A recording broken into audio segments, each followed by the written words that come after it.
All right, we're live. So, hey, how you doing? We are going to play some of the Veil. And so we haven't played this in a long time, so we're both going to be pretty rusty. But today I get to start running the sessions. And the session we decided to run because of time and availability was I decided to run a solo session for Sameoldji's character Yorn because we've seen him, but we really haven't seen who he is. So after discussing it, we decided to have him we're gonna have like a slice of Yorn's life in the period of time right before he met Tess. I guess Tess has only been around for about a month or so in the apps. So we're gonna go and check out who Yorn is. But before we start officially in the scene, we have a few moves we have to take care of mechanically to find out where Yorn starts. So yes, so I will. So it's the communion move. I'm gonna roll 2d6, and I'm gonna add 1 because I have enlightenment. Right. 1 enlightenment. All right, so I get a 7. So I have 1 surplus, but I'm gonna have 1 want that manifests itself. Okay. And you already start out with. You already start out with 1 answer as well. Yep. So I'm gonna ask a question. Right. And I'm gonna ask.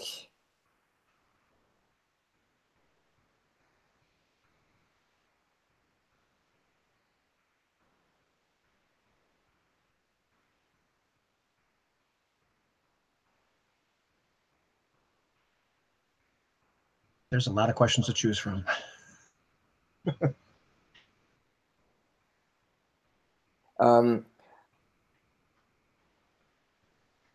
What or who, if anything, should I renounce?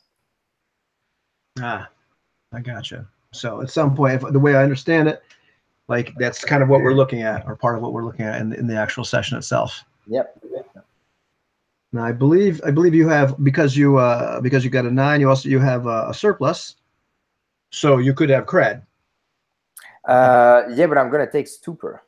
Okay, you're gonna take stupor. Okay, right on. And then we'll figure out what the want is, as the session goes on. Yeah, I'm gonna let you. Yeah. Right. So we're gonna start this a little bit unusual. Normally, being a game master, I would say, well, this is what's happening, all this sort of stuff. These are the people you see, etc. But we really haven't seen like what the unified is all about. That's Yorn's faith, the unified, the one, the whole. And I know what the tenets of that are, but we really don't know what it looks like. So I figured it'd be really kind of neat to start out the scene. We discussed having it at like a party, I guess it's a party when your folk hang out together. But I want you to kind of tell me what's going on, who's there, what does it really look like? All right. So before getting started, just I want to get some describing Yorn. So Yorn is a really tall and limber, masculine man, but really really skinny. He has short hair that is like a crew cut. With kind of like lines on the side that has been shaved in his shaved head. He has some tattoo on his forearms, esoterical tattoo, some kind, black and white, really traditional. He has like a scar, like his left eye is a little bit weird. It looks like the bone structure under it has been broken, and they're definitely not normalized. He has like a fluorescent skin that kind of glooms a little bit depending on the luminosity. It's really trendy. He's wearing like dark clothes. He mostly has this like hoodie, but it's like a one-piece thing that goes really low and really loose with some zippers. And he has like combat boots, but it's not combat boots. It's like black boots, super shiny, super nice. That kind of like Doc Martens that goes really high. And he always has like this duffel bag that he's wearing on his side like that. And he's right now in a party, and it's a loft party in a huge building where it's just loft, industrial loft. And it's a two-story loft. So there's a big mezzanine in the back. It's big. It's big like a football field. Right. And one like at the let's say the north end of it is just windows, tall windows. It's probably I would say it's about 45 foot high, like super high, maybe like a two-story high window. And you see the old Appalachianites, the Haps in the and it's fall season. It's right before the winter, so all we see outside is just like neon lights and flying cars that goes that pass in front of everybody. The music is really loud. There is a DJ on the right corner, and just behind him there is the windows, and he's on the right corner. In front there's the dance floor. When you go to the back, it's full of people. It's crowded. There's probably 300 people, 350 people there, all kinds of people.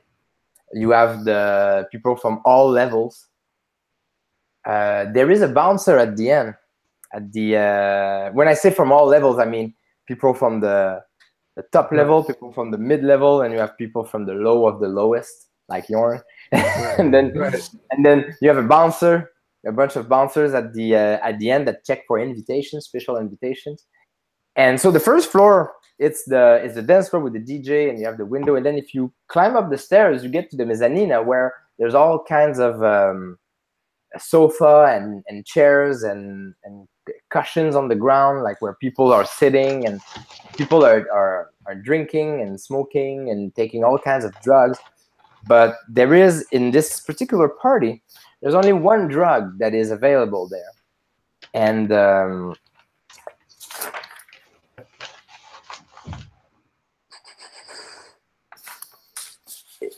what's the name? I don't remember. It's called V20. It's called the V20 drug. The V20 drug is this synthetic drug that's been out for maybe 10 years. And it's a really deeply spiritual drug that the users take.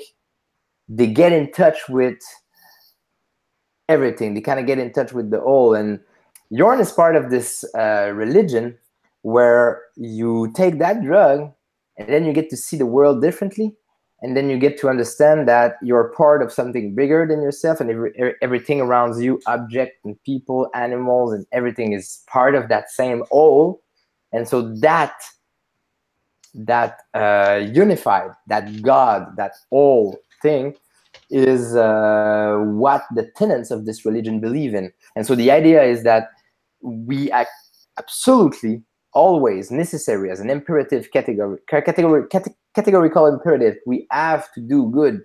We have to help people understand how they have to do good in order to,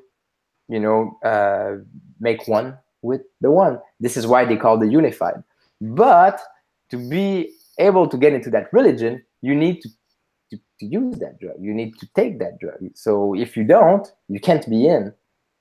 And so this kind of party, so this is the party. Yorn has been there before. It's a party where they initiate a lot of these people to get into that religion, to get into that belief system, where once you get in touch with that all, well, you go on the street and you start preaching. And then you give special invitation to people and come to the party, and then they get enlightened. And so tonight is one of those nights. It happens once a month. And it's so on the second floor, this is where it's at. So you get on the second floor, and then there are all kinds of, enlightened people, unified. They call themselves the unified. And Yorn is part of that. And then you have also a bunch of neophytes. And the neophytes, we recognize them because they wear white. Right. They're the only one wearing white. So with the black light and everything, they flash. And so all the people from that religion, they go there and they talk to them, and they try to make them, they sensibilize them to this belief system, and also they trip. So the whole night is about tripping, and there's the music that enhance all the effect of the drug and all that. And so Yorn is at the party, and he's hanging out, in the cushion on the mezzanine, sitting with a bunch of people. They just took the drug, and the effect starts to happen slowly, and it's surrounded by all kinds of people, the neophytes and unified alike. Right on. And So you're there. You can see like there's lots of people that are in that mezzanine, that people that you are of the unified. These are people that you know, and of course you can see a lot of the people in white below all the neophytes. Some of whom you've actually convinced to come here tonight. And because there's this big window looking upon the apps, I'm going to assume that this has got to be at least on the second level, or at least the second level of society. So whoever actually owns this, maybe even close to the third, to the top, which, that's second or third level, but we're really talking about like something like 9 or 10 levels of strata of people. Yeah. And usually, you live way down near the bottom. Well, this is one heck of an invite to get you this far and through the bouncers and whatever. But this is what the Unified do, and it needs somebody with some kind of financial means to be able to have a space this big, because in this day and age in the Appalachian Heights, most people have an apartment the size of this room that I'm in. You just don't have that much space because there's just so many people, and so the music's pumping, but you can talk. It's not as loud where you are. It's more loud on the floor, where the people are really getting initiated for the first time. And so, we talked about this before, but one of Yorn's beliefs that he has, because this is a belief-based game, is that the veil is the ultimate preaching platform, and you need to find out how to use the veil accordingly. And it makes sense. And you've been talking to this man that's involved with the Unified before, because he's kind of spearheaded this idea of using the veil as a preaching platform. So you're sitting there talking with him now, but I can do something weird. I thought about this. We're going to make you roll a link move and find out what your relationship with this man is. And you can invent his name, but we want to see like how you guys are doing. I got an 8. You got an 8. Okay. Now let's see. Let me see if I can remember how good that is. All right. So it's your relationship with him is strained or frayed in some way, and they have one obligation on you. So it's not terrible, but it's a little strained.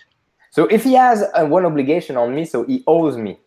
No, you owe him. Oh, yeah, I owe him. Okay. You owe him. I believe that's. Yeah. I always switch them around. All right, I owe him. Yeah. It looks like you owe him. And let me say, okay, yeah. So it's strained just a little bit. And so, what's this guy's name? His name is Victor. Okay. Victor Paramount. Right. All right. Nice. So Victor is a big shot in the Unified, if you can be. Victor doesn't own this place, but Victor's a higher social strata. But he's one of the deep movers and shakers and thinkers in the Unified. But let's see. Why is he pissed at you? You tell me.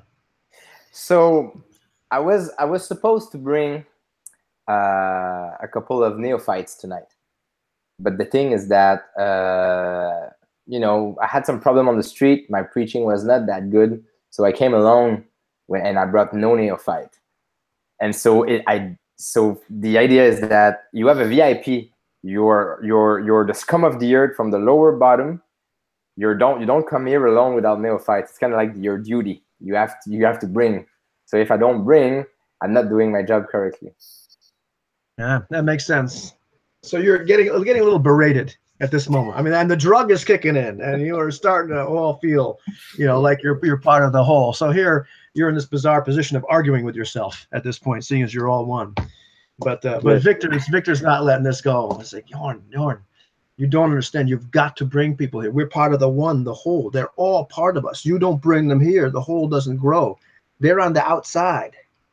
I'm looking at him, and as he's moving his arm like that and saying the whole, I see the lights and the color and the shape of the music going like, and yeah, it's almost like that Indian god who goes like tat, tat, tat, with multiple arms when he's doing that with his arm. I see like he has like 10 arms, and I'm looking at him, and I'm like, listen, man, Victor, I know, dude, but what am I supposed to do? In these slums, like nowadays, they just started to build the building behind my spot. it makes a lot of noise. There's all these big mechs in the street. People turn around, they go on the other side. Now I'm trying to go on the other side, but there's a club, there's a nightclub there. So I started, I'm friends with the bouncer and the owner and all that, but this corner is for his bitches. And me, I'm on the other side, and he always allowed me to preach there. But now, I mean, with the construction work behind me, times have been hard, man. Like, give me some slack, give me some slack. You're supposed to know about all these things. And so he takes a swig of his drink, which may, in fact, be Diet A&W root beer. Hopefully somebody still makes that. There's some civilized drinks left over in the world.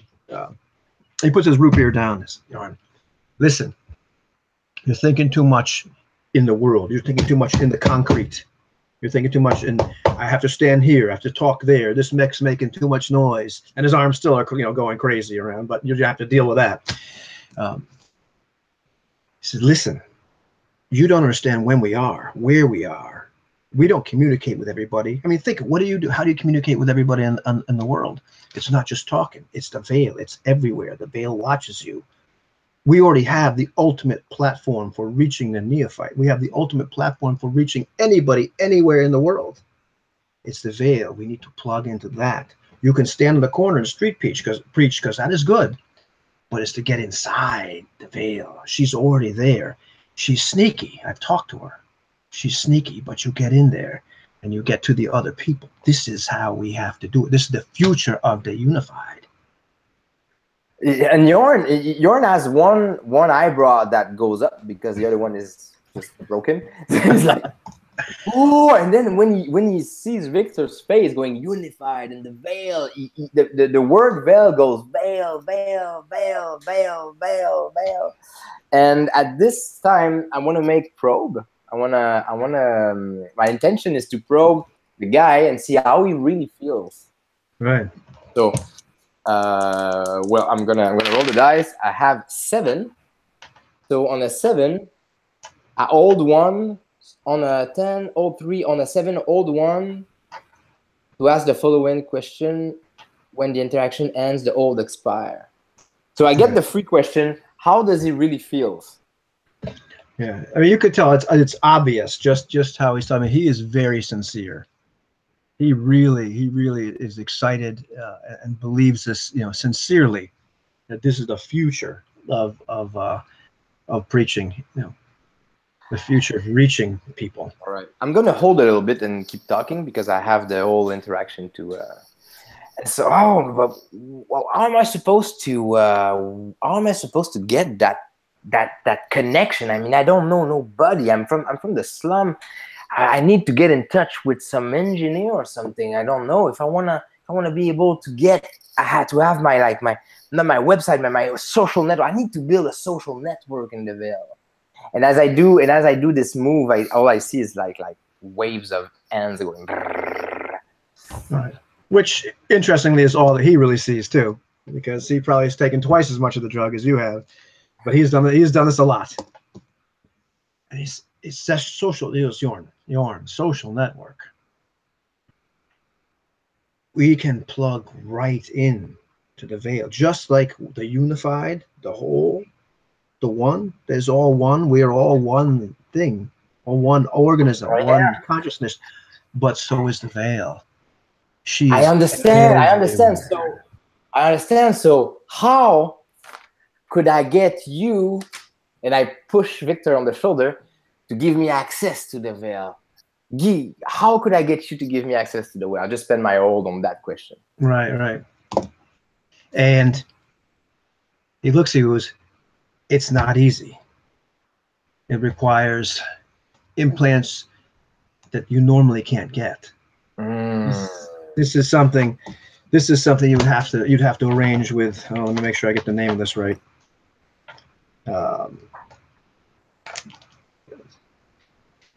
This is something that you really have to go through Sanguis to get. Really, just underground technology. And he goes over. He's got like this kind of longish hair. He's one of those older guys that is going bald on the top, but he's not ready to cut his hair. And just do like the intelligent old man like myself. So he's got the long hair in the back, but he lifts up his hair, and you can see he's got this socket on the back of his head. Yeah. You know, like you can plug a serious cable into. This is not a normal implant. This is something where you just like hardwire. And he's like, this requires serious implants. And you could tell, like, you know, he's really in earnest about just how much of a commitment this is. Listen, you know me, Victor. You know me for a long time, dude. I don't mind at all. Just give me a contact name, give me some money or something, and I will plug myself in, and I will start preaching on and build a social network in the Vale. I really want to do this. You know, I'm dedicated, but it's really hard right now on the street. That street preaching thing. I want to do Vale preaching. You're right. Right on, man. Right on. And then he's all and I'm all excited. So my legs are shaky, like you know when you shake your foot, like, I'm rubbing my hand on my quadricep, my legs, and I'm like, yeah, man, give me a contact, give me some money, and tell me who I need to go, and I'm doing the operation right now. I'm changing I'm gonna shave my head. You know, I'm gonna give maybe a tattoo around it or something, like with the symbol of the unified, and I'm gonna start preaching online with the Vale. You're right, completely right. Okay, do you have something for me? Can you help me out with that? With money? He starts laughing. Come on, man. I need cred. This is a huge operation, and I need a contact as well. This is some high level stuff. I'm not gonna be able to find out in the slums. Where did you get yours? I had to go get it from the guys at Sanguis. It was quite the ordeal to actually get this put in, but now I had this for a long time. This was some of the more experimental versions. I don't know if they're even willing to do this anymore. Some of the guys that were doing this originally, they're gone. Now I think they might have gotten, you know, caught by the conglomerates and taken out. But I could give you some names. But there are easier ways to do this now. I think you could get it so it's just more of a regular implant. This is old school, but the idea, it's not which technology you use, it's important. The idea is that you're not building a social network, you're communing with the Vale.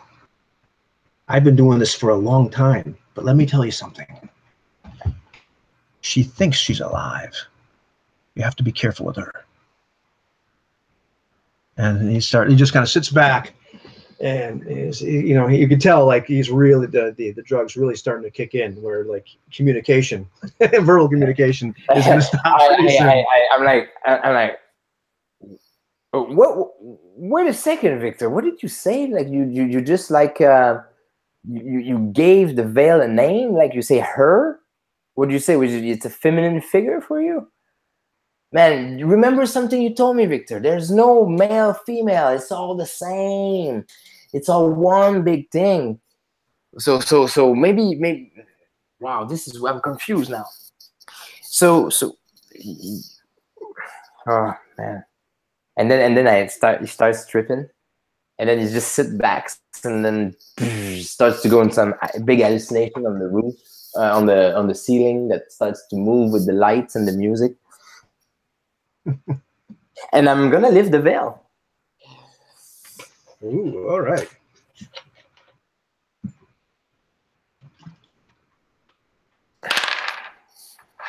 I got a 10.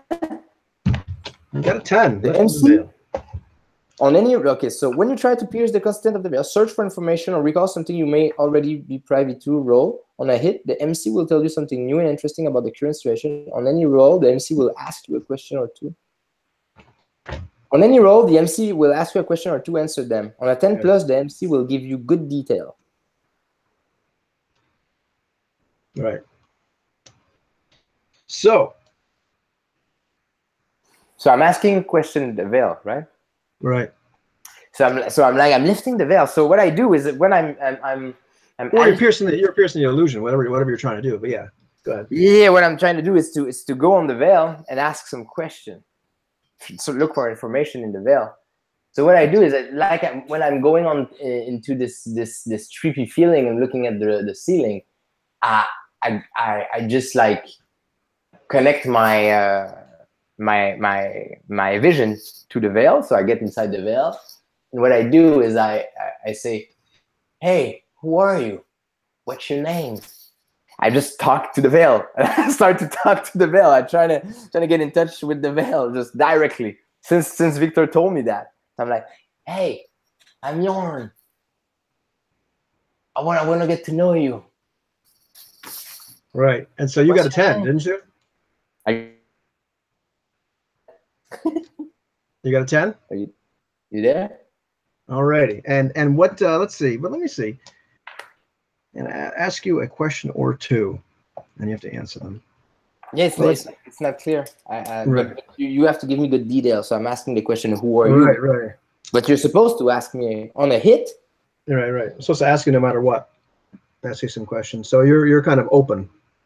Yeah.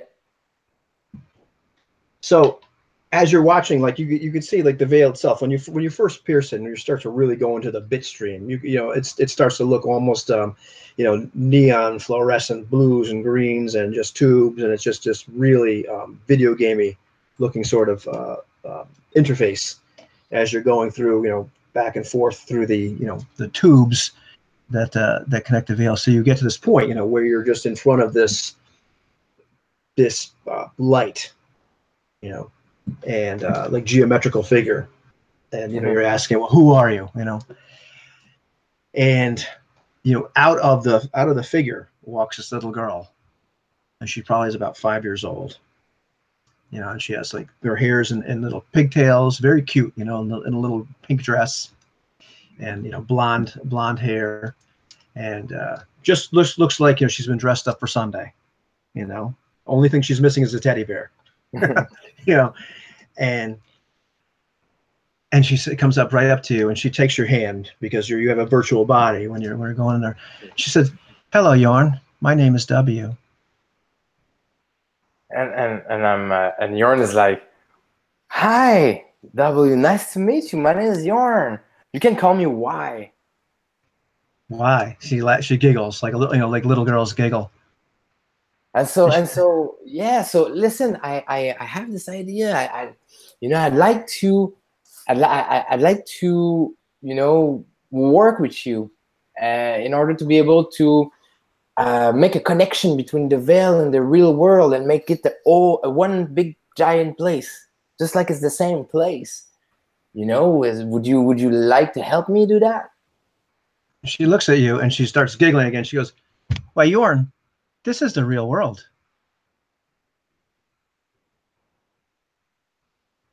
Right on. This is the right attitude. This is exactly what I'm talking about. But I'd like to bring some people who doesn't know about that in the mix. I'd like to let them know about this good news of this great reality that we are all living in. And I think you should get some good advantages, because most people down there in the material world, what they do is that they utilize you all the time. They utilize you, and they try to they try to just use you to get what they want. They have no concern about this place, because it's not material. And I want to make them realize that it's all the same. And so when you stop waving your hands long enough, she grabs both of your hands and looks at you and says, "But Yorn, what do you want from me?" I'd like you to help me bring more people into the fold. And she looks and goes, "And what fold is that, Yorn?" The whole God, the word, the whole reality. And she smiles. She smiles, but go ahead. Nah, he's just saying that, and he smiles at her. And she says, "The whole, the unified. You're a friend of Victor's, aren't you?" Yes, I am. He's the one who told me about you. He said you have a bit of a temper, but don't worry about me. I'm a cool dude.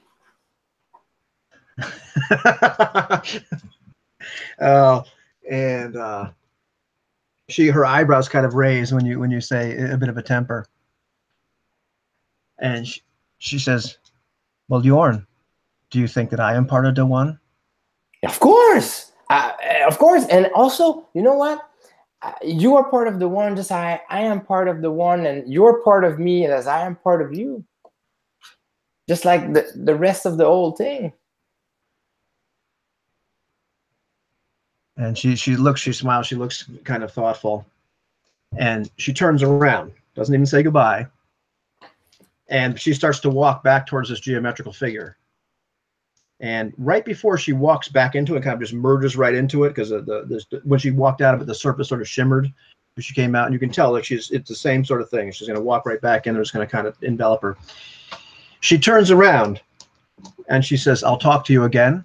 But when she turns around, she's got this little body, but the face is that of an old man, and it's this deep voice, and it's so shocking that your connection with the veil is like severed right there, as this deep voice, comes in on, and this old man's like decrepit, like looks like he's 90.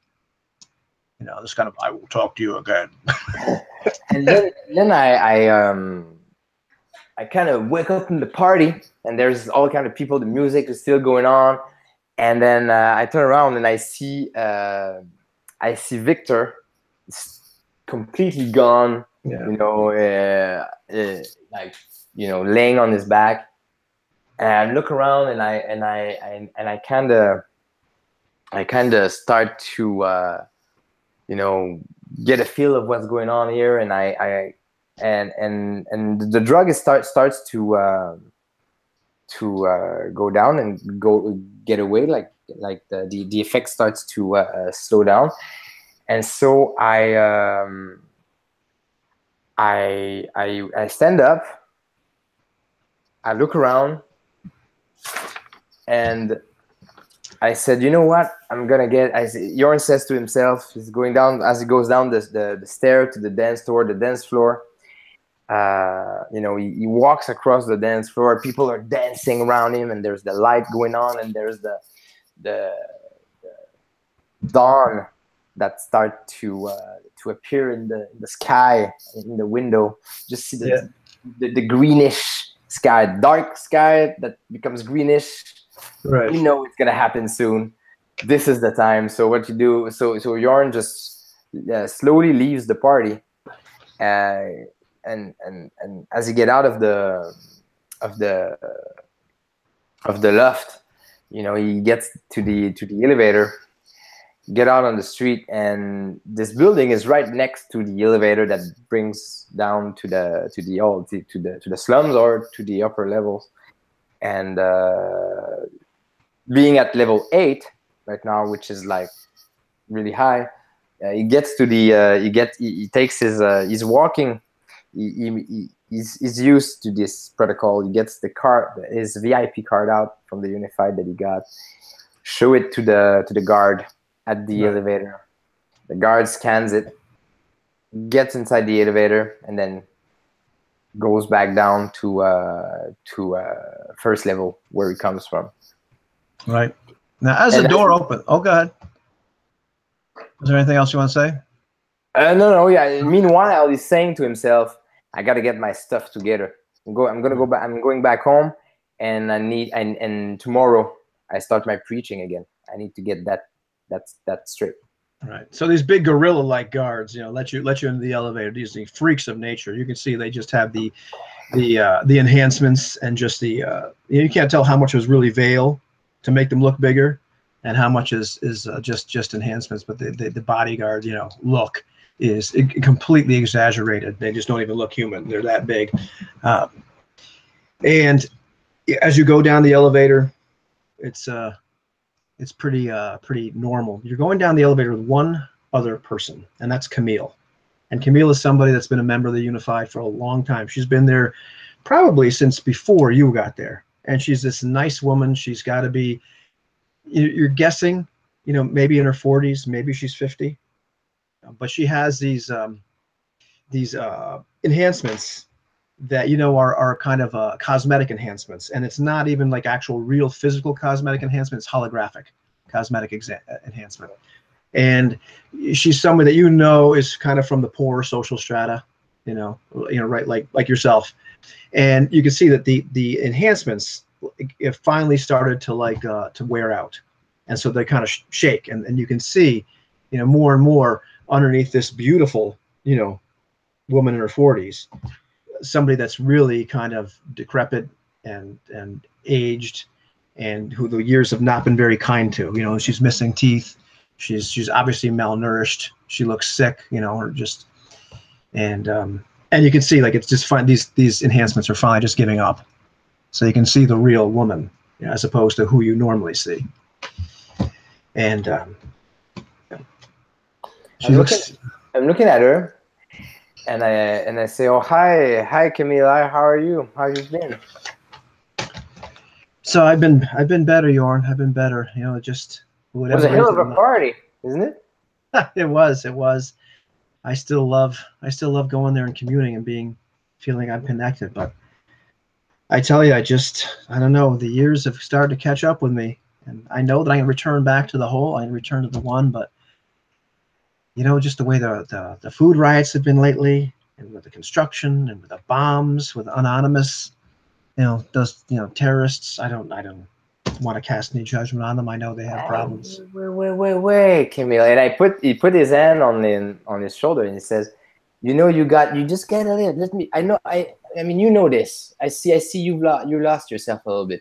You said, I like to go back there in communion and get unified again. But even your speech. You're saying that you're not connected when you're outside, but we all connected all the time. Never forget this. It's really important. Yeah, but so I think your thought process might be just a little bit off. You're saying that you get disconnected somehow, and that you need to go there to get connected. But we all connected all the time. Remember that. It's gonna take the energy from me. Take it from this elevator. Take it from this construction in the front. Take it from the bombing. Take it from everywhere, and feed yourself from it. Yeah, go ahead. Looks like gives you this smile, and this gap tooth smile, and she grabs your shoulder. It's like, you're so right, Yorn. I feel so weak. I've been talking to some people about maybe taking the nest up on their offers, because they say that they can actually get people to. And she looks and gets leans them really close, and it can even get you to Shangjian. To what? And Shangjian is she goes, Shangjian, the other side. And Shangjian is a city, a megapolis on almost the other side of the world. It is enormous, and it travels along.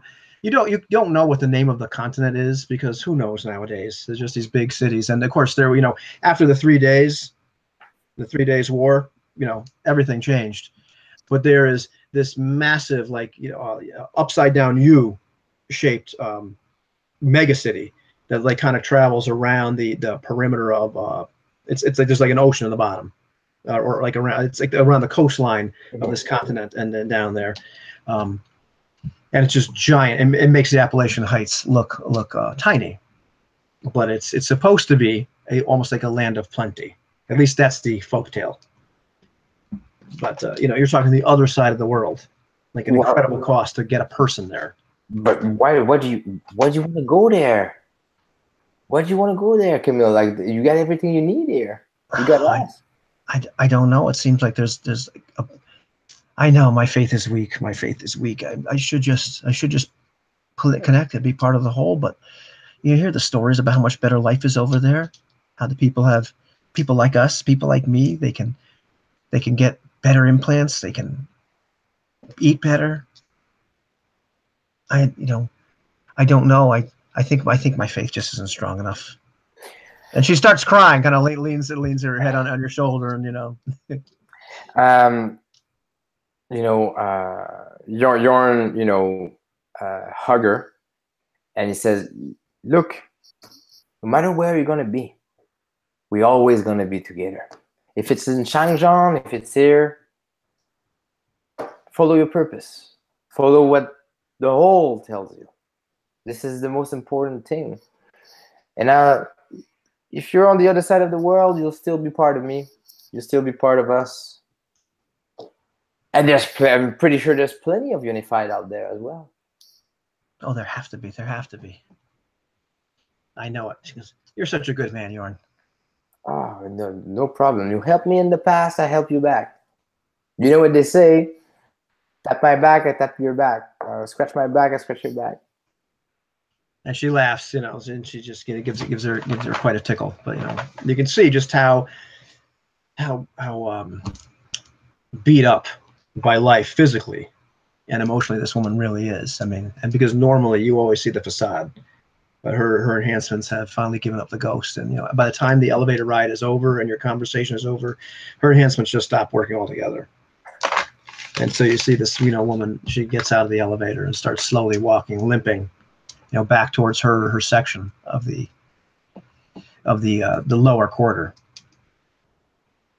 As I get out of the elevator, I have my flat. My flat is like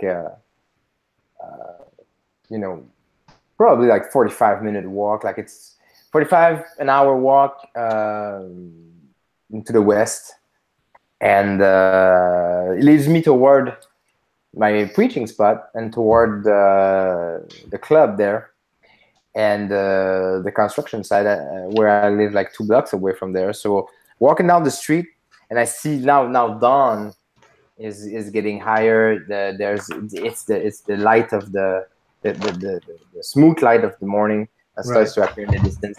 The air is different. Even in the east parts, it smells like humidity and water a little bit. And then as I walk down the street, I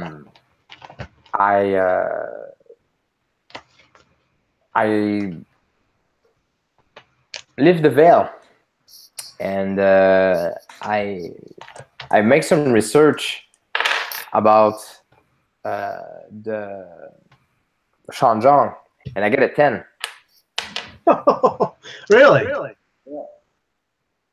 So I'm asking, and I'm like, the unified in Shangjong. I'm asking for the unified in Shangjong. I want to know what's the situation there. And so this time, when you pierce the veil, it looks nothing like you did before. You're just in the middle of this library, and there is this librarian there talking to you, and they're very stoic, hair up in a bun, and you ask the question, and she goes, yes, the unified Shangzhong, and she pulls out this map, and first this map kind of appears to you, and it would look amazingly like the coast of China with Shanghai, and we're going all the way down the Korean Peninsula, which is in fact what Shangzhong actually is. This giant, massive part of the coast of what was formerly China was now Korea. Things that you just would not know. I mean, because it's been so long. And she pulls out this map, and then takes out this little pad and starts directory. The unified in Shangzhong, and unified is a relatively new cult of approximately, and she looks down, numbers indeterminate, although estimates are in the thousands. So you're saying that that there's approximately 1,000 unified in Shangjong. She said, at least it is hard to get a complete picture, as not all of them are plugged into the veil itself. Many have disconnected themselves entirely. So these are only estimates.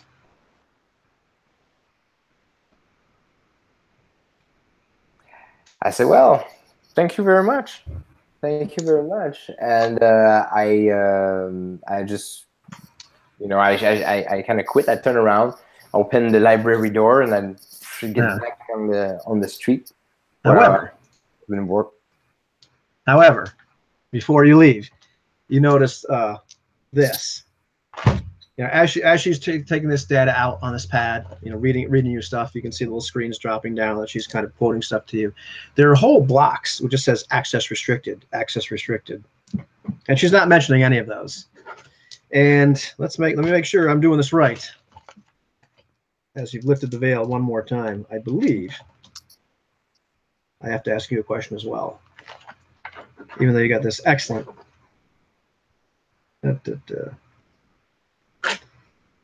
And so the librarian looks back at you right before you're about to leave, and says, "Tell me, sir, what is your purpose for researching Shangzhong?"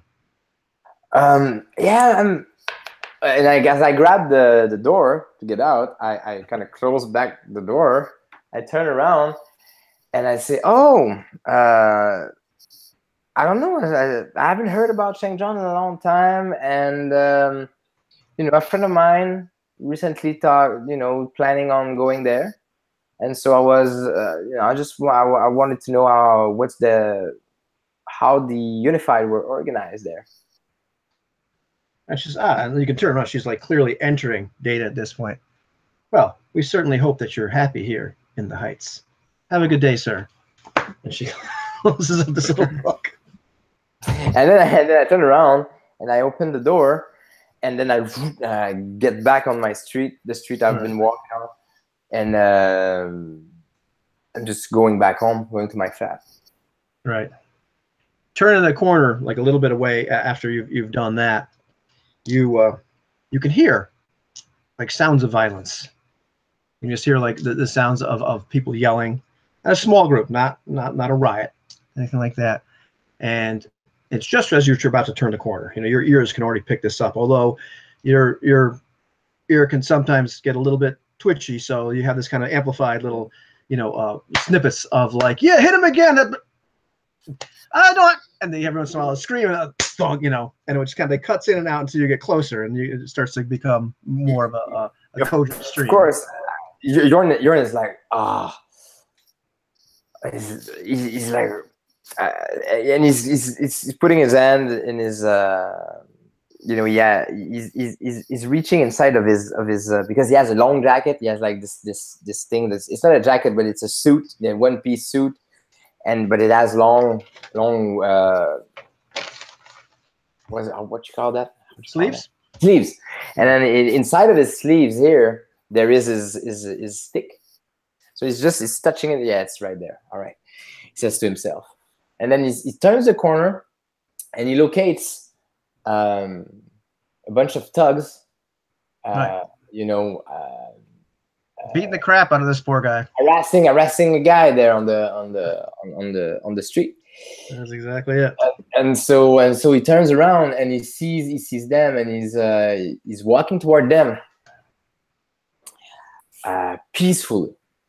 He has like a smile on his face, and he opens his arm like that, and he yells. And my intention here is to sway. Right. So I want them to stop. So I say, friends, and I get a 3.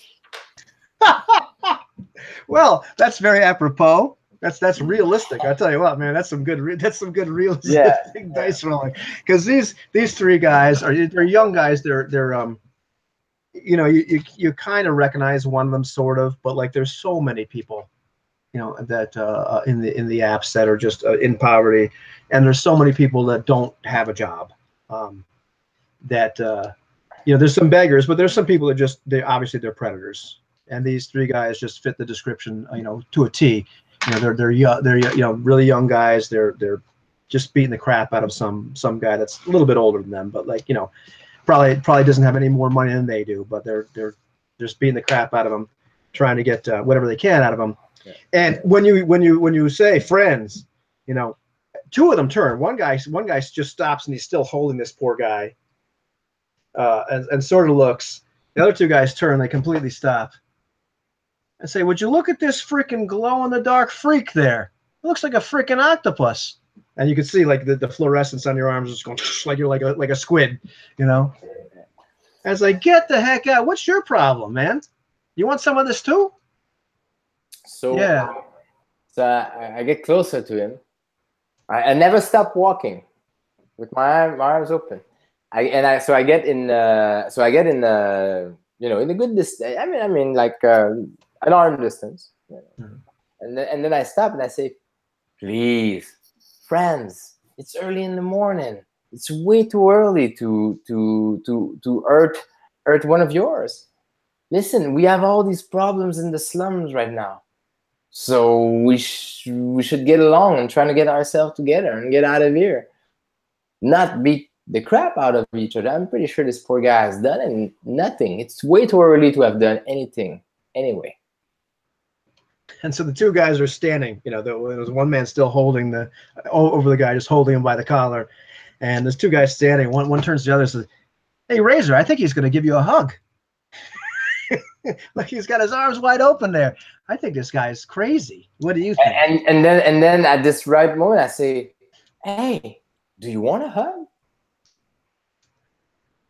And he looks like he's like, "Yeah, sure, I want a hug. Yeah, that would be a great idea." And so he pulls out like a switchblade, like a Britfa, a switchblade, a razor. Yeah, there you go, straight razor. He said, "Come here, I'll give you a hug right now." And then I slowly walk toward him, and I hug him. I said, "No problem, my friend. No problem.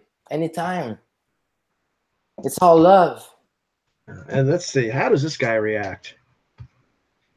I'm gonna say make a diversion roll here, because divert. Yeah, there's a very good. Yeah, perfect. Yeah. And I have a 6. You have a 6. Okay, you can pick 2. Nope. Oh, you have a. I'm sorry, you have a 6. I thought you have. Yeah, okay. Well, let's see.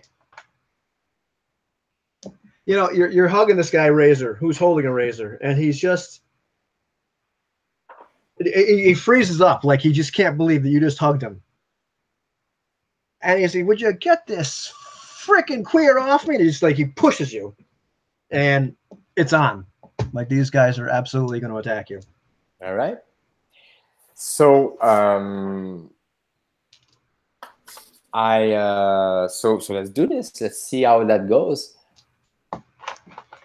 So I guess you could choose. You can neutralize a threat, or we can actually do like a duel. I mean, it's up to you, like how you want to handle it. No. I'm gonna neutralize the threat first. Right. So when you use force to attempt to neutralize a threat, take control of a situation. Yeah, neutralize.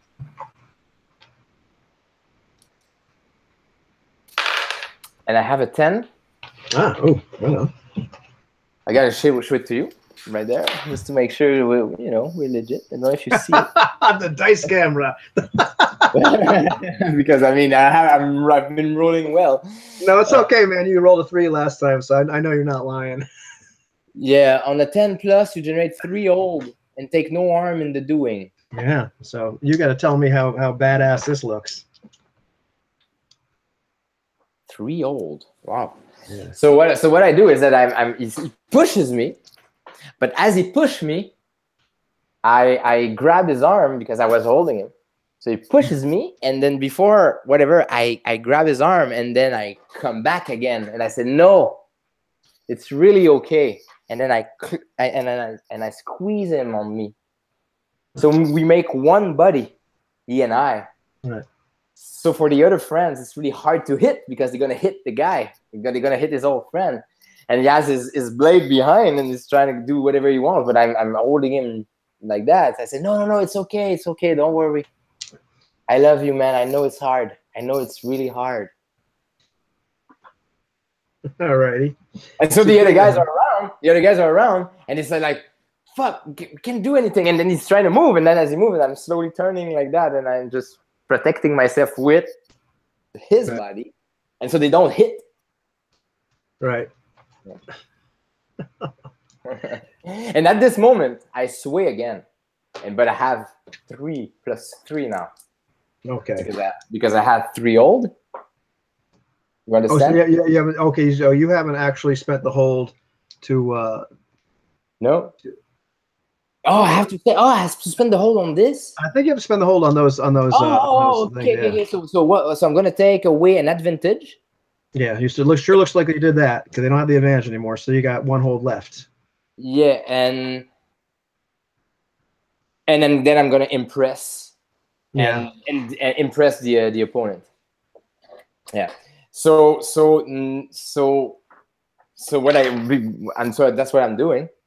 And then I'm still holding the guy in my arm, and then I try to sway them. And now I have the one advantage, right? Because I took an advantage. Take away an advantage. You took away their advantage, yeah. I mean, because they were there. So now that I have the advantage, does it give me a bonus on my sway roll? I don't think so. I think what it does is like they probably could have beat the crap out of you at that moment, but you took away that advantage. Okay, I see. And then I impress them on top of that, right? Yeah. Yeah. Okay. But you can certainly try to sway again. I don't see why. No. Well, I'm not gonna sway now. I don't have to sway because I'm just gonna, since I impressed them and I took the advantage.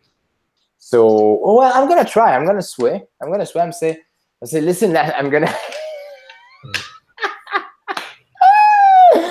Okay, I'm gonna roll. Yorn's probably still high as hell. That's the problem. Yeah. I have a 9, and so I still feel the drug in me. So I'm holding them, and I'm like, listen, why don't you go get some sleep? You guys have a rough day. Maybe you just you sleep it off, please. Sleep it off, friends.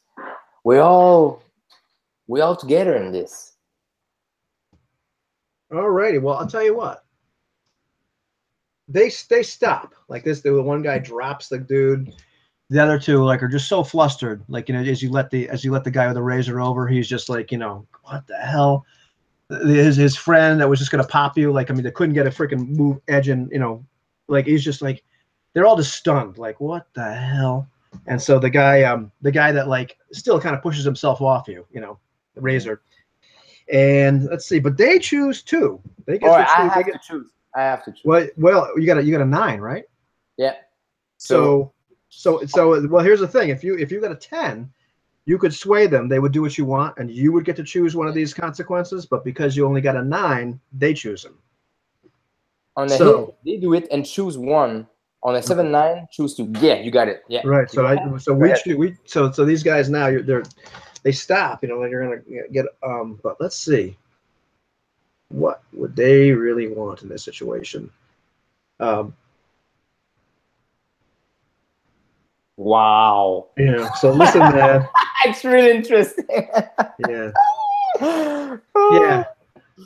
So it's like, yeah, man. I'll tell you what. That's fine. We're not going to bother this guy. We're going to go away. Just what are you going to give us? What do you got to give me now? We won't try to beat up anything. You got some money on you? Yeah, I got some cred. I got some cred. I'm gonna give you some cred. So I give them 1 cred. You got any booze or anything like that? You got any weed? Come on, man. You must have something on you. Yeah. Well, I have some drug. I have some drug. Yeah. Why don't you say so, man? Yeah. Come on, hand over. Share and share alike. We're all friends here, right? Yeah, of course. And you know what? Come see me tomorrow. I'm gonna be on the corner of 11th and the 3rd, right where the construction site, in front of the Topless Bar. Oh, I know what it is. Yeah, right in front of. Yeah, so I'm always right there. In front of the Bills, yeah, the Bells. Yeah. Well, we'll come back. We're gonna be coming back for more. That's right. Yeah, you're gonna be a free dealer now. Yeah. Of course. So I give them some V20 and some cred. And so they're laughing, they're slapping each other on the back. They're still a little freaked out by the whole situation, but you could tell they're walking. They're leaving this guy groaning on the ground, but they're like, man, that guy was a real freak. And so these 3 gentlemen, unsuspectingly, are taking some V20 with them, and will probably end up being part of the whole. But at this exact moment, they're pretty sure they got And you're talking, man, what? That guy was a freaking weirdo. It's like, man, he had you. He didn't freaking have me. I could have gotten away at any time, man. I was just playing along. I was like, no, man, he had you. It's like, fuck you. And he's as popping each other a little bit, and you can tell they're already taking this stuff. They're just they're just slipping the tabs on their tongue. Yeah, man, right on. Yeah, thanks a lot. Yorn, yeah, no problem, guys. Come see me tomorrow. We'll chat more about your experience. So yeah, and then Yorn, still peaceful. He's been peaceful all along. Turns around with his big smile and slowly walk toward the beat up guy on the corner and say, "Hey, friend, are you okay, man? Are you okay?" Oh, I don't know, but thanks. I thought they were going to kill me. Why did these guys were bothering you like that? I don't know, man. I was just trying to go to work and they jumped me. just trying to earn a living, man. Just trying to survive. Man, this place is getting bad. I don't know. Yeah. Look, listen. Would you do me a favor? Yeah, So, anything, man. yeah, I why owe don't? you. Yeah. Well, you don't owe me. I mean, we all the same. My name is Yorn, and then I gave him my hand to shake. All right. Yeah, Phil. Mine's Phil. Hey, what's up, Phil? So listen, tomorrow I'm gonna be preaching on the corner of 11th and 3rd, in front of the bells. You know, near the construction site. Yeah, I know the construction site. Yeah, why don't you come down there, and we have a chat together? Yeah, maybe I will. But you told those guys to show up too. You think Yeah, they'll be safe? yeah, this is exactly what I'm trying to do. Come tomorrow. They won't touch you. They won't do anything. I promise. Yeah, he looks at you like, he goes, yeah, I believe it. Thanks so much. Thanks so much. And he's like grabbing you. You could tell like this guy is like so undernourished. You know, not that Yorn is a big guy. You know, he's tall, but but this guy, Yeah, you he's could tell like, skinny, skinny. this guy needs to eat a little bit more himself. But he's like, thank you. Yeah, no problem. See you tomorrow. And then I kept walking toward my flat. Right on. So, are you doing anything else before you get there, or what's? Nah, I'm just going to my flat. I wanna get some rest and be ready for the preaching tomorrow. Gotcha. Oh, I'm gonna meditate a little bit. Oh well, I'm doing that tomorrow. Yeah, at the same time. Yeah. So I'm just going to my flat. My flat is just this little studio, like you said, big like your room there. Right. And it's the last floor of a really small building apartment, really old. It is so old, but it's been renovated years after years after years, and like you can tell that it's like this old building that were in the apps, like way before the apps. Like it's probably the time of New Jersey or Jersey or we're not sure exactly what. Who cares anymore? And and it used to be in brick, but they cover it with this new film that shows publicity all the time. So it's just this big screen that shows publicity all the time. And there's 12 apartment. He's number 12. Living on the top, it's really small. Inside of it, there's not much. There's a small screen on the wall. Right. There's a small toilet and a small cabinet in the corner. He sleeps on the floor.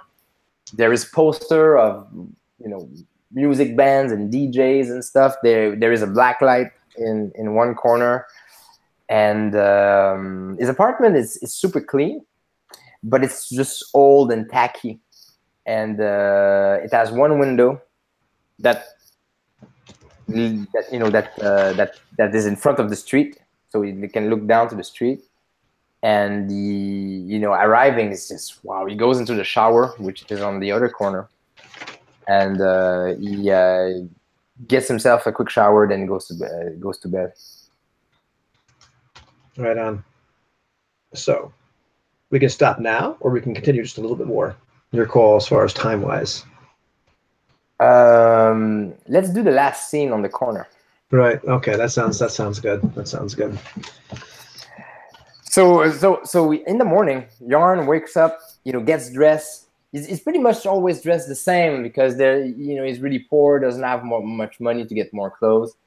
But when he goes on the street corner, he brings with him this telescopic thing that goes, and so he has a step that he can put himself on. Right. So it's really, and he always has it in his duffel bag.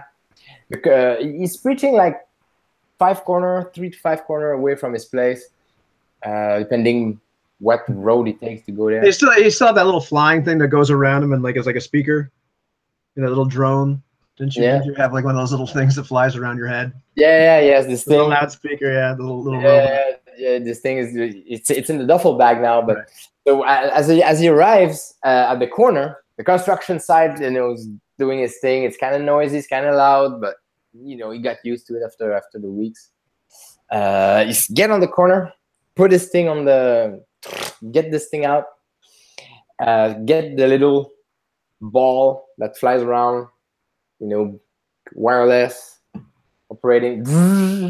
The things just hover and then gets in the back of his head, and then he gets on the thing and he starts to meditate. So when he meditates, he goes there, he opens his arm like that, and then you get the tree position from yoga, where, you know, when you have like a leg that is on bend and your feet next to your knee, and so he's on one foot, one leg, in perfect balance like that, eyes closed, and his thoughts are resonating through the thing. So the speaker, so from the speaker, his prayer and his thoughts. So he's not saying anything with his mouth. It's his prayer and his thoughts are just in his own voice are shouting, you know, above the sound of barely above the sound of the construction site, but clearly above the sound of everything else. It echoes on the building around, and it says, please, please come join me in meditation. Come join me in prayer. We are the one. We are unified. We are God. All of us, all the same. Come, I'll show you the way. I can help you understand. You have problem in your life. Life is hard. Problem to get food. Feel lonely. And then he starts to have this rhetoric, this really like fundamental rhetoric of all the difficult time people have in the slums. He's born and raised from this neighborhood, so he knows malnutrition, hard jobs, no job at all, violence, it's all the same, addiction. So he's talking about that, and then slowly people start to gather around. And so eventually he stops his meditation after an hour, and then he opens his eyes, let his leg down, bring his arm a little bit lower, and then start talking to the people. So I'd like to sway them, the crowd there, to join me for the next party, the party next month. That's an interesting one, because I don't know. Like, I mean, that's, if you want them to get something to do that you want and their motivations don't line up with yours, I'm not sure. I'm curious. I'm not sure if that's something that you would do for an entire crowd. But yeah, go ahead and roll and just see, like, you know, that's to be an interesting. I think you can say, you can give me a -1 since it's harder. I think it's part of the rule. Like, I think you can give me something like that, like you're saying it's harder, you get -1 or something, because I don't know how to say, I don't know how to do it otherwise. Right. Well, let's say, yeah, let's say for the time being, I would do that. And when you open your eyes, when you finally see the crowd that's gathered there, you see Camille, and, like, you know, Camille's probably fallen 100 times. She may not have anything to do, you know, work-wise. You see Philip. You see this guy is very beat up. And in one corner, you see Razor and Shell and Armand. You see these three guys that beat the hell out of Philip the other day, and they're standing, like, kind of hanging on your every word, and they look like they might be a little hungover. From their eyes, I know they've been tripping all night. So oh yeah, and like one of them's like, you know, yeah, man, yeah, that's so groovy, man. This cat really has it. So I'm like, all right, so I'm -1, and I'm peaceful. I'm peaceful at the moment, you know, super peaceful. I've been peaceful all along, and I have an 8. Okay. So I say, like, please come join me. I know a place where we can get all together in one unified group. And then I mentioned that to the crowd. I said that to the crowd, and then eventually I finish my litany, and then I get down of the little thing, and then I take my telescopic thing, I pull the ball down, put it in my duffel bag as some of the crowd goes away and some of the crowd lingers a little bit, and boom, a bomb goes off somewhere right behind you on the construction site, not close enough to hurt you, not close enough to, like, throw anything in your direction, but clearly a bomb just went off. You know, if you turn around, most people are already screaming and diving to hit the dirt.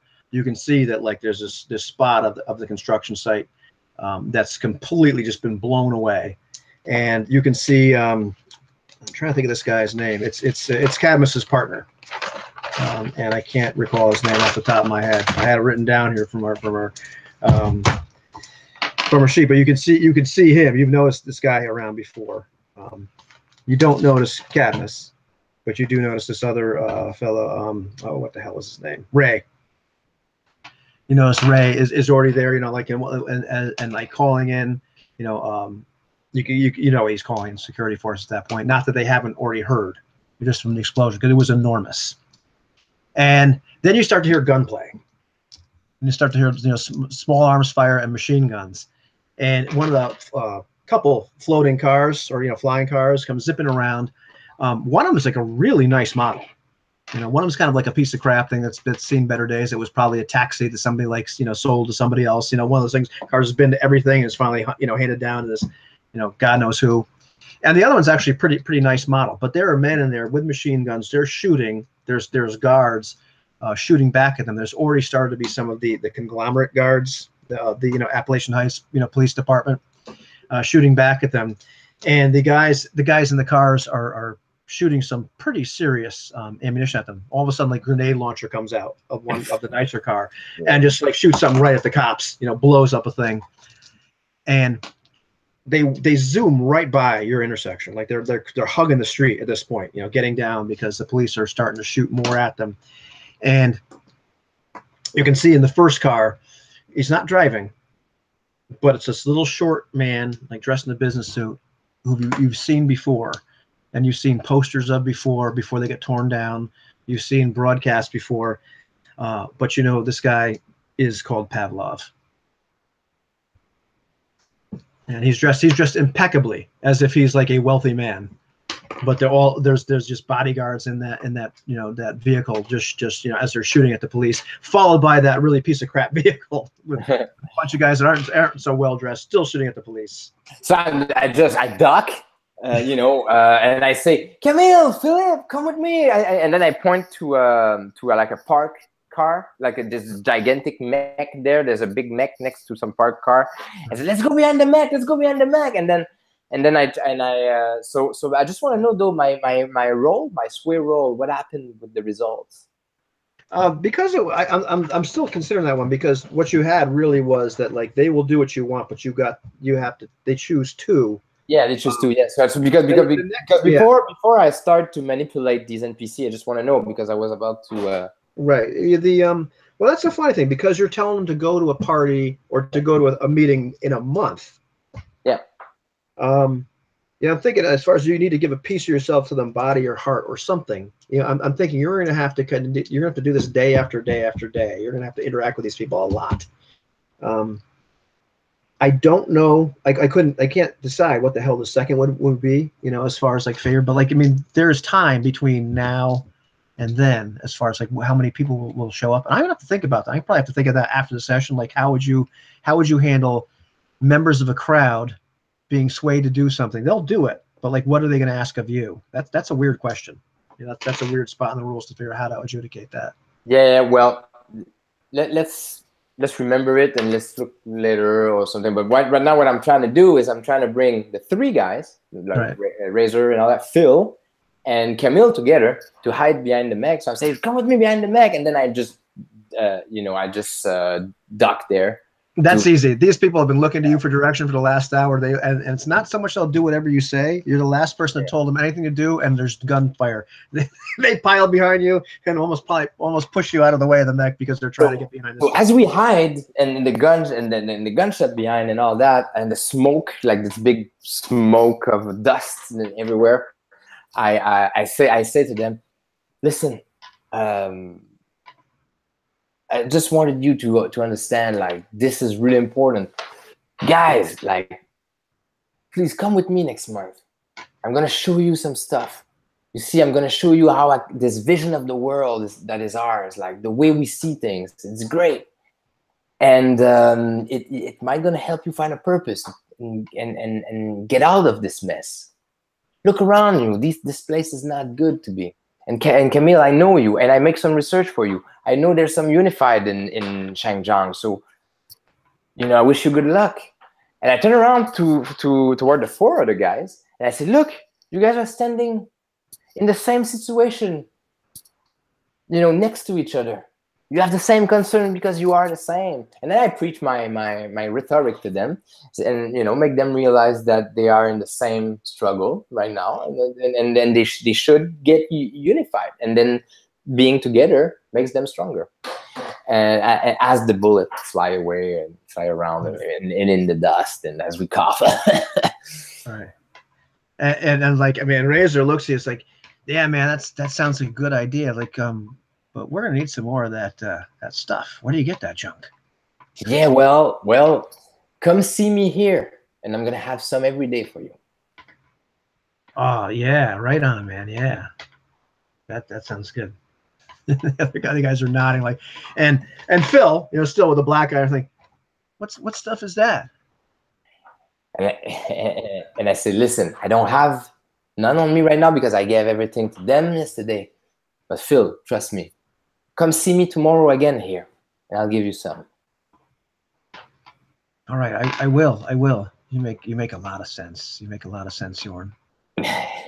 You make a lot of sense too, Phil. I know it. I knew you were there. I knew you would come. And then I stand up while it's still gun blazing in the distance and stuff, and then I walk toward, in the smoke, toward the bullets, as a one-man army, like standing tall, and I disappear into the smoke. And the last thing you see, I mean, you can see as you're going back in there, you can see the fancy car just like absolutely take off like into the air and like rocket out of there as it continue to shoot like more like grenades. But the piece of crap car that's full of like 6 guys, turns around, makes a beeline, and it goes right over your head, zoom, and slams right into the building. And you just like, it's another enormous explosion as they just, kamikaze right into this construction site. And like 2 of the mechs, like these big giant mechs are standing just go, over.